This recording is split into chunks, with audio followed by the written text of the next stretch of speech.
Which one of these is more real? The answer, according to the strange and beautiful laws of the universe, will change your life forever.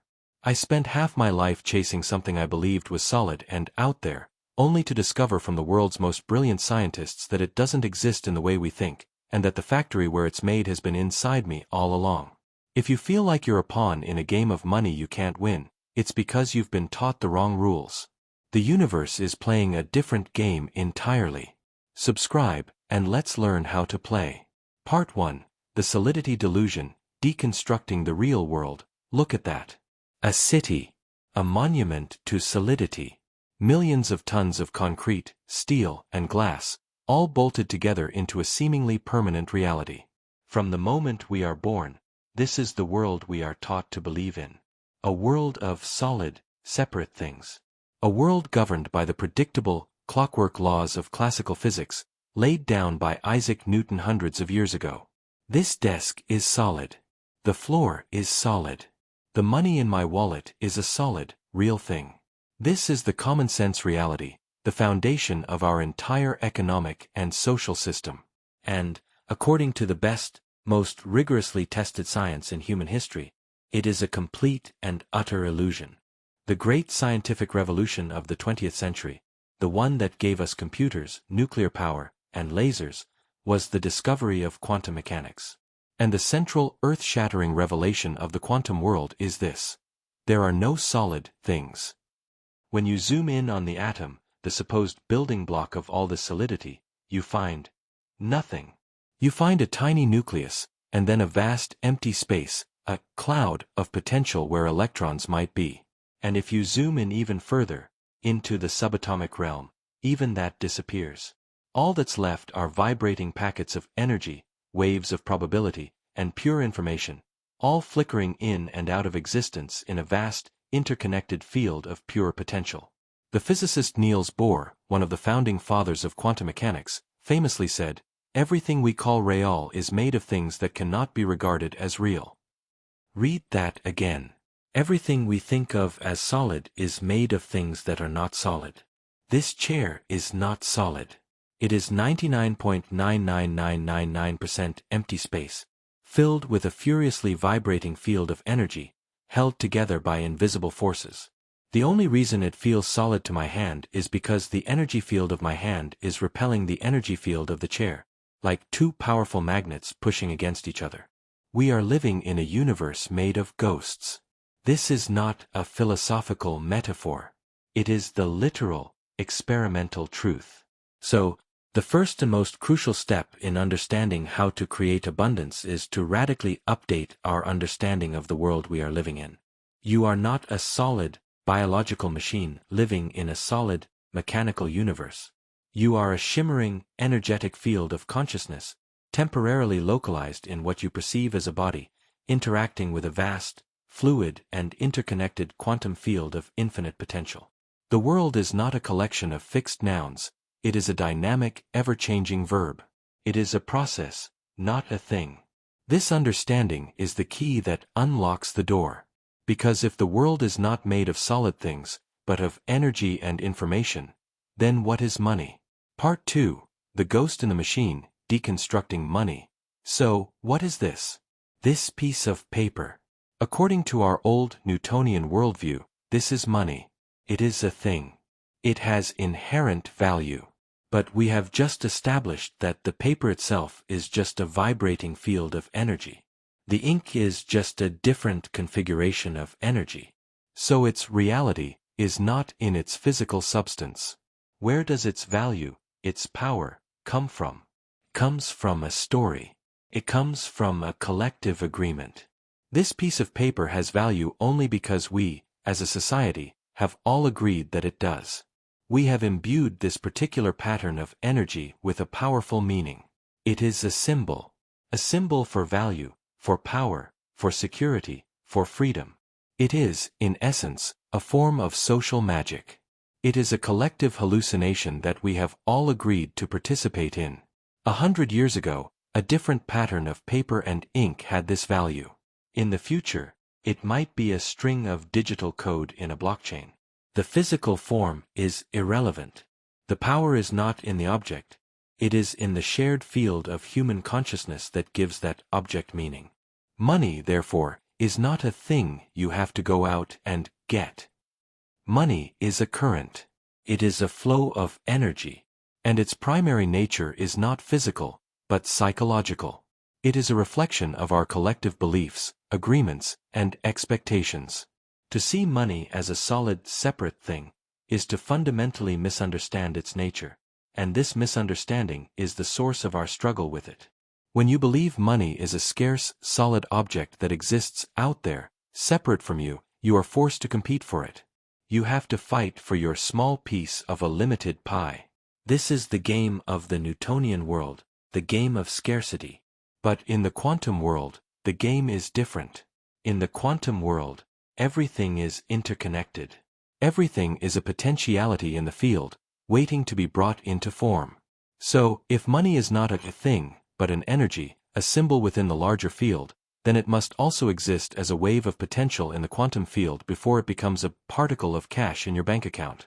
It exists as a possibility. The crucial question then becomes, what is the mechanism that collapses a possibility out of the field and into your tangible, physical reality? What is the force that turns the potential for abundance into the reality of abundance? According to the strange and wonderful rules of quantum mechanics, the answer is the one thing you possess in infinite supply: your own consciousness. Part 3, The Alchemist of Reality, the Observer Effect. This brings us to the heart of the quantum mystery, the discovery that so baffled Einstein and has challenged the very foundations of science for a century. It is called the observer effect. In the old, classical world, the observer is separate from the experiment.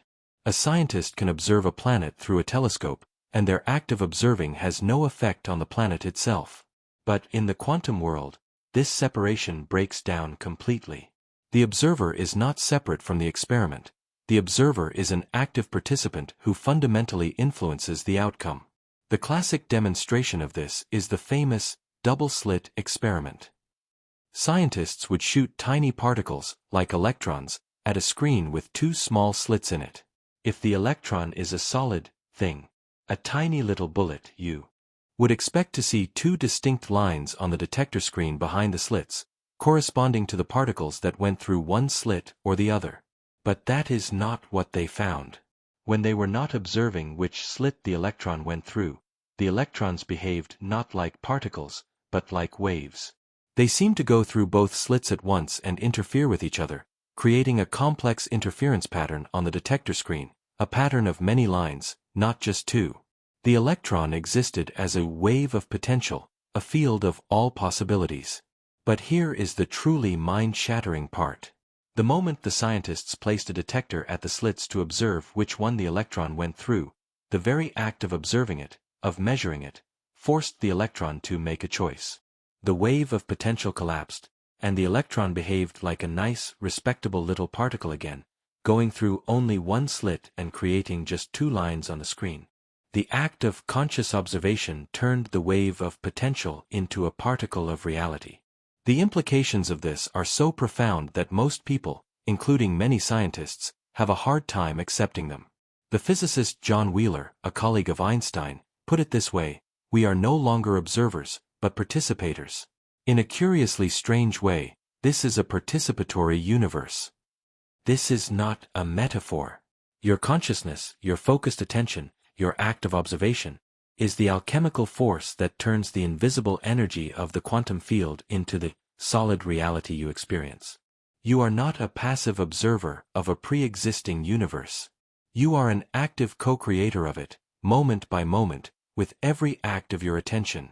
The great physicist Max Planck, the father of quantum theory, was even more direct. He said, "I regard consciousness as fundamental. I regard matter as derivative from consciousness. We cannot get behind consciousness. Everything that we talk about, everything that we regard as existing, postulates consciousness." This is the ultimate paradigm shift. The universe is not a material machine that accidentally produced consciousness. The universe is a vast field of consciousness that is creating the experience of a material world. You are not a machine that learned to think. You are a thought that has learned to create a machine. You are the observer. You are the ghost in the machine. And the act of your observation is the most powerful creative force in the universe. Part 4. From Potential to Portfolio, Collapsing the Money Wave. So, let's bring this extraordinary, cosmic principle down to the very practical and personal issue of money. If everything in the universe exists as a wave of potential in the quantum field before it is observed into reality, then this must also be true for the energy we call money. This means that, right now, in the space all around you, the potential for immense wealth coexists with the potential for deep poverty. The potential for your dream job coexists with the potential for unemployment. Every possible financial future you can imagine, and a million more that you can't, all exist simultaneously as overlapping waves of probability in the quantum field. It is a field of pure, undifferentiated potential. This is not just a hopeful, New Age idea. This is the literal interpretation of the mathematics of quantum mechanics. The field is a plenum, a fullness, not a void. So, the question of abundance is not about creating something from nothing in the way we usually think. The raw material for every possible outcome is already here. The question is not about creation, but about selection. How do you, as the observer, select the specific wave of abundance from the infinite ocean of potentials and collapse it into the particle of your experienced reality? The money in your bank account, the successful business, the paid-off mortgage. The answer lies in the nature of your observation. The observer is not a neutral, blank slate. The observer, you, is a field of consciousness with a specific energetic signature. And that signature is determined by the sum total of your beliefs, your feelings, and your expectations. As we discussed in our exploration of Bruce Lipton's work, your subconscious programs are constantly being broadcast as a specific electromagnetic frequency from your brain. This broadcast is your observation. It is the signal you are sending out into the quantum field. If your dominant subconscious program is, "There's never enough, I'm not worthy of wealth," or "money is the root of all evil," then the energy field of your observation is tuned to the frequency of lack. You are, in essence, constantly observing the universe through a scarcity filter. And because the field has no choice but to give you what you are observing, you will consistently and reliably collapse the wave of potential into a reality that matches your observation. You will experience life as a perpetual confirmation of your limiting beliefs. This is not the universe punishing you. It is the universe obeying you. It is the impersonal, immutable physics of consciousness and energy. To create a different reality, you must become a different observer. You must change the signal you are broadcasting. You must learn to consciously and intentionally observe the reality you choose to experience, rather than unconsciously observing the reality that was programmed into you. You have to tune your consciousness to the frequency of the potential you wish to select from the field. This is the secret of conscious creation. You are not trying to attract money to you from out there. Money is not out there.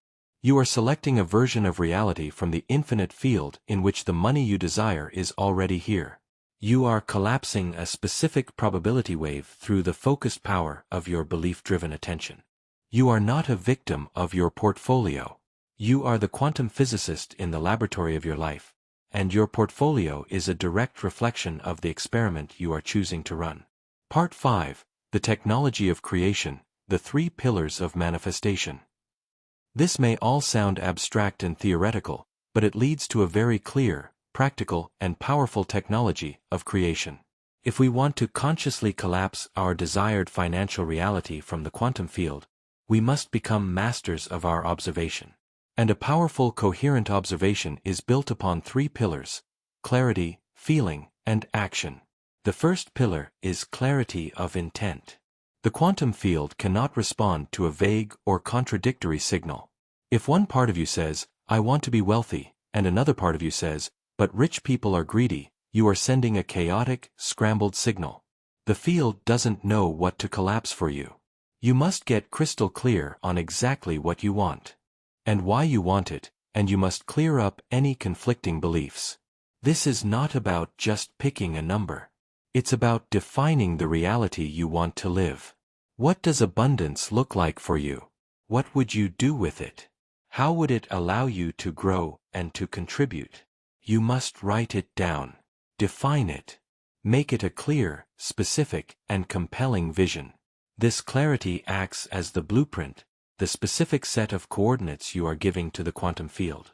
The second pillar, and this is the engine of creation, is embodied feeling. As we've established, the universe does not respond to your words or even your thoughts. It responds to the language of energy, which is your feeling. A thought is just an electrical signal in the brain, but a feeling is an electromagnetic broadcast that radiates from your heart and your entire body. To collapse a new reality, you cannot just think about it. You must feel what it would feel like to be living in that reality, right now. This is the crucial step. You must close your eyes and generate the actual, physiological sensation of relief, of security, of freedom, of joy. This is not wishful thinking. This is a deliberate act of energetic tuning. As the quantum pioneer and author Dr. Joe Dispenza says, your thoughts are the language of the brain, and feelings are the language of the body. And how you think and how you feel creates your state of being. When you combine a clear intention, brain, with an elevated emotion, body, you are generating a new state of being. And that state of being is the powerful, coherent signal that selects a new potential from the quantum field. The third pillar, which is often forgotten in the world of manifestation, is inspired action. You cannot just sit on your meditation cushion, feel abundant, and expect a check to materialize under your door. Your inner work, your energetic broadcast, will begin to cause the field to rearrange itself. Opportunities, ideas, and synchronicities will start to appear in your life. Inspired action is the act of listening to your intuition and acting on these opportunities when they arise, without hesitation. It feels different from the old, desperate hustle. It feels like flow. It feels like you are being pulled forward by a current rather than pushing a rock uphill. The action is your amen to the universe. It is you, the physical being, collaborating with the quantum field. It is you walking through the doors that your new energetic signature has caused to open. Clarity, feeling, and inspired action. These are the three pillars of the technology that allows you to consciously and deliberately create your reality from the infinite, intelligent, and benevolent nothingness of the quantum field. Part 6. Your energetic signature, the currency of the universe. So let's go deeper into this idea of your energetic signature. This is the most important concept to grasp. The currency of the quantum field is not money, it is frequency. It is vibration. Every possible reality, the reality where you are struggling, the reality where you are thriving, and every shade in between, already exists as a potential frequency in the field. Your job is not to create the frequency, but to match it. You have to tune yourself, like a radio, to the frequency of the reality you wish to experience. Your state of being, that combination of your thoughts and feelings, is your tuner. For most of our lives, we operate from a profound misunderstanding. We believe that we need to have something like more money, in order to do something like quit the job we hate, so that we can be something like happy and free. This is the classical Newtonian model of reality. Have dash, do dash, be. We are waiting for the external world to change first, so that we can finally feel different on the inside. But the quantum model of reality flips this completely on its head. The quantum law is, be dash, do dash, have. You must first be the person you want to become. You must generate the feelings of happiness, freedom, and abundance from within, independent of your current external circumstances. This being is the energetic signature you broadcast. From this new state of being, you will be inspired to do things differently. You will take those new, inspired actions. And as a natural result of this new way of being and doing, you will begin to have the things that are a vibrational match to your new self. You don't get rich to feel abundant. You feel abundant, and that state of being organizes a reality around itself that we call being rich. This is the ultimate act of faith and courage. It is the willingness to feel gratitude before the blessing has arrived. It is the ability to feel whole before the healing is apparent. It is the choice to feel wealthy even when your bank account says otherwise. This is not about denying your current reality. You don't look at a pile of bills and pretend they aren't there. You acknowledge them, but you no longer give them your primary emotional energy. You consciously and deliberately withdraw your creative focus from the reality you don't want, and you place it on the reality you do want. Think of yourself as a powerful magnet. Your energetic signature, your state of being, determines your magnetic polarity. If your dominant state of being is frustration, worry, and lack, you are a magnet for more experiences that will make you feel frustrated, worried, and lacking. This isn't a punishment. It's just the law of resonance. Like attracts like. When you learn to consciously generate the feelings of joy, gratitude, and abundance, you change your magnetic polarity. You become a magnet for experiences that are a match for joy, gratitude, and abundance. The universe is not judging you, it is simply matching you. Your energetic signature is your request to the universe. And the universe always says yes. The question is, what are you asking for? Part 7. Collapsing time, living in the desired future, now. This quantum model of creation also fundamentally changes our relationship with time. In the classical linear view, our desired future is something that is far away, something we must travel towards, step by painful step. There is a great distance between the me of now and the wealthy me of the future. This perception of distance and separation is what creates the feelings of impatience, frustration, and doubt. But the quantum field is a realm where all potentials exist simultaneously, right here, right now. It is a zero-point field where there is no space and no time. This means that the you, who is already living your dream life, is not in a distant future. That version of you exists right now as a wave of potential. The successful you, the healthy you, the joyful you, they are all parallel possibilities, waiting to be activated. The process of creation is not about moving towards that reality through time. It is about collapsing time. It is about bringing that future reality into the present moment by vibrationally matching it. How do you do this? You do it by no longer living from the memory of your past, but by starting to live from the vision of your future. Most people wake up in the morning and their first thoughts are about their problems, their past failures, their stressful to-do list. They are immediately tuning their brain and body to the energy of the past. And if you start your day in the energy of the past, you are destined to recreate a future that looks exactly like your past. You are caught in a time loop. To collapse time, you must fall in love with your future. You must make your vision of your desired future more real, more compelling, and more emotionally resonant than the memory of your past limitations. This is the purpose of the daily, feeling-based visualization we spoke of. When you sit in meditation and you feel the joy of your future success so completely that your body begins to believe it is happening now, you are literally reaching into the quantum field and pulling that potential future closer to you. You are rewiring your brain and reconditioning your body to be a match for a future that has not yet been made manifest in the 3D world. When you can get up from your meditation, your body having already felt the gratitude and abundance of your future, you are no longer waiting for something to happen. You have already experienced it on an energetic level. This changes everything. You no longer operate from a place of lack, trying to get something. You operate from a place of wholeness, of knowing, as if your success is an accomplished fact.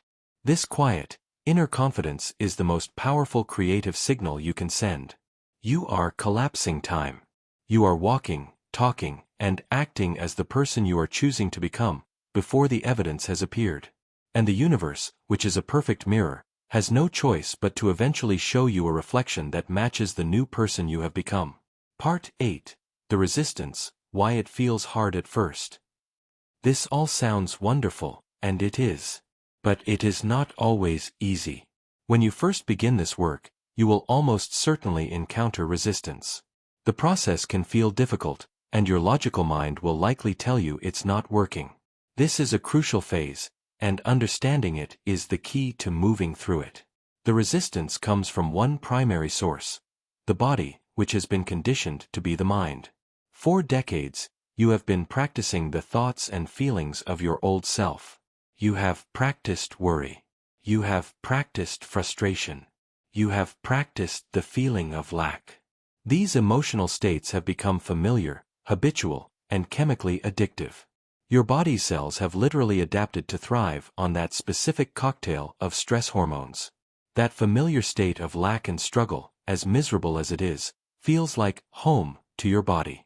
So, when you sit down in meditation and you consciously choose to feel a new, elevated emotion like gratitude or abundance, you are asking your body to do something unfamiliar. You are changing its chemical environment. And the body, like any addict, will often go into a state of withdrawal and rebellion. It will start sending signals back to the brain to try and get you to return to the familiar, addictive state. Suddenly, as you are trying to feel abundant, your mind will be flooded with thoughts like, "This is ridiculous. Who are you kidding? Look at your bank account. You should be worrying about that bill, not sitting here daydreaming." Your body might become fidgety and uncomfortable. You might feel a sudden urge to get up and check your email. This is not a sign that you are doing it wrong. This is a sign that you are doing it right. You are successfully breaking the cycle. You are reconditioning the body. This is the moment where your will, your conscious choice, must be greater than the program. You must be willing to sit in that discomfort, to lovingly and patiently say to your body, "I know you want to go back to the familiar feeling of worry, but we are choosing something new today." You have to hold your vision and your elevated emotion with a gentle, firm resolve, until the body's craving for the old chemistry subsides. Every time you do this, you are weakening the old neural pathways and strengthening the new ones. You are, in a very real sense, teaching your body to become the servant of your mind, rather than its master. This is the moment of true liberation, when your body is no longer living in the past, but has been fully reconditioned to be the vehicle for the future you are creating. Part 9. Beyond Money, the True Nature of Wealth. As you continue this practice, a profound and beautiful shift occurs in your relationship with money and with wealth itself. You begin to realize that the money was never the real goal. The money was always just a symbol, a means to an end. The true goal was always the feeling that you believed the money would give you. The feeling of freedom, the feeling of security, the feeling of ease, the feeling of generosity. The paradox is that, by learning to generate these feelings from within, independent of the external circumstances, you achieve the real goal first. You discover that you can feel free, secure, and abundant right now, without needing anything in your external world to change. This is the ultimate prize. The money that eventually shows up in your life, and it will, becomes a wonderful bonus, a delightful reflection of the inner state you have already mastered. But your happiness is no longer held hostage by it.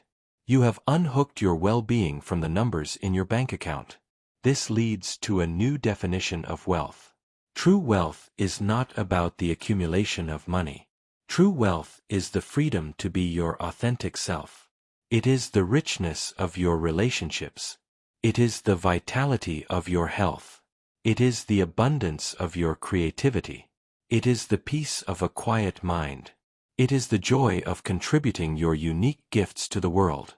The money is simply a tool, an energy that can be used to amplify all of these other forms of true wealth. When you operate from this place, your entire energy around money changes. You are no longer grasping, needy, or desperate. You are full. You are whole. You are already wealthy on an energetic level. This state of being makes you an incredibly powerful creator, because you are no longer creating from a place of lack. You are creating from a place of overflow. And the universe, which always matches your energy, responds to this overflow with an avalanche of abundance in all its forms. You realize that you were never chasing money. You were always, and only ever, chasing a feeling. And that feeling was your own. Divine, creative, abundant nature, which was waiting inside you all along. Part 10. The Factory Inside. So we come back to the beginning. The world of solid, separate things is an illusion. Money, which seems so powerful and so real, is a ghost, a collective agreement, a form of energy. And you, who have been taught to feel like a small, powerless victim in a world of vast, impersonal forces, are in fact the central creative agent in your own reality. You are the observer who collapses the wave. You are the alchemist who turns the invisible energy of the field into the gold of your experience. The factory that produces wealth is not on Wall Street. It is not in a bank. It is not in the government. The factory is, and always has been, inside you. It is the magnificent, quantum machinery of your own consciousness, the interplay of your brain and your heart, your thoughts and your feelings. 4 years, this factory has been running on autopilot, manufacturing a reality based on the old, limited and fearful programs that were downloaded into you as a child. You were creating your life, but you were creating it unconsciously. The journey we have been on tonight is the journey of becoming a conscious operator of this factory. It is the process of walking onto the factory floor, seeing the old machines running, and making the courageous decision to install a new set of blueprints. It is the act of taking your hands off the wheel of your life, which has been driven by the programs of the past, and placing them firmly on the loom of creation. This is the most empowering truth in the universe. It means you are not defined by your past. You are not limited by your current circumstances. At any moment, you can decide to generate a new feeling, to broadcast a new signal, and to select a new potential from the infinite field. Your point of power is not in the past or in the future. It is right here, right now, in the quality of your own being. You are not a victim of reality. You are its creator. So, I ask you, now that you know where the factory is and how it works, what will you choose to create? The universe is not withholding anything from you. It is waiting for you. It is waiting for your signal. If you are ready to become the conscious creator of your life, the quantum field is listening. Subscribe. Stay close. It's time to turn the factory on.